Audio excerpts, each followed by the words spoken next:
Няма никакви грижи. Хайде, влизайте.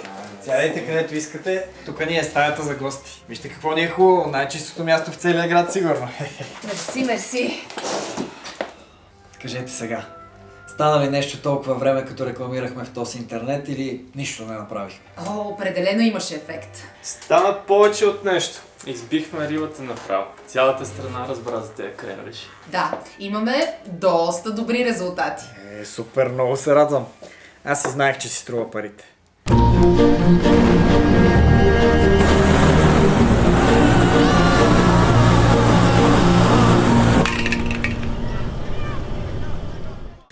Какво точно направихте? Първо почнахме с Basic реклама. Трябваше да отговорим на въпроса на обикновения потребител. Какви са тия лайняни кремвирши? От те се взех. Никой не ги знае. И затова разрепихме по 2500 плаката из цялата страна. Много ми харесва как излязох. Я виж. Ще се изкефят хората, Гениални са. А тоя? Какво ще кажеш,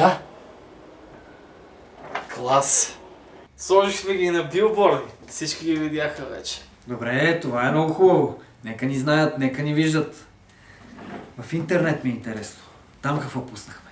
Направихме акаунти навсякъде. Facebook, Instagram, TikTok, Pinterest, Vimeo, Zamunda, Винетки BG, Airbnb, Superdog, Технополис. Буквално навсякъде. И почнахме да пишеме коментари. Ако ви хареса тази пералня, ще ви харесат и кремвирши и Роко.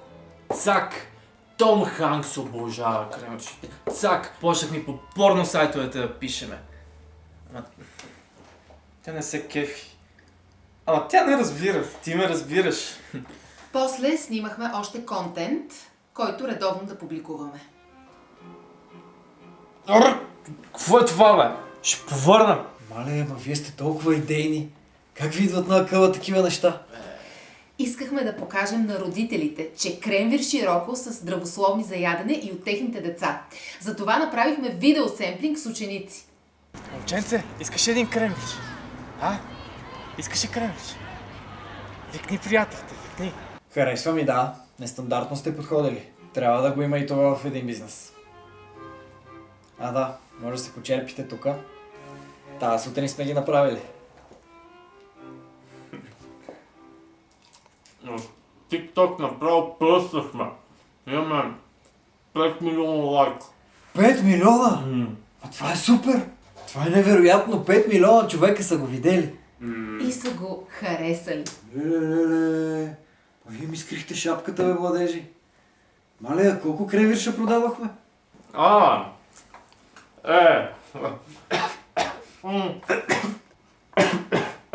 Не. Няма продадени кремвирши.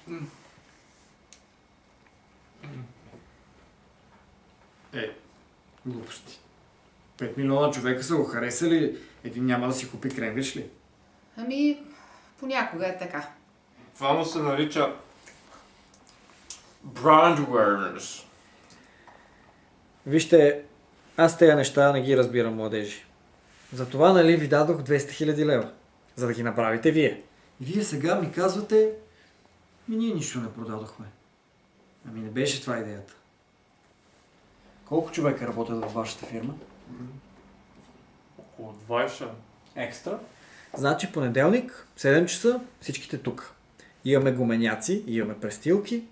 Тук в цеха ще работите един месец за мен. Докато ми върнете поне някаква част. Как така? Това не е законно. Законно, незаконно. Това е бранда Awareness. Понеделник 7 часа, нали? И се изрежи ногтите, че ще работите с месо. Теби, софиянците.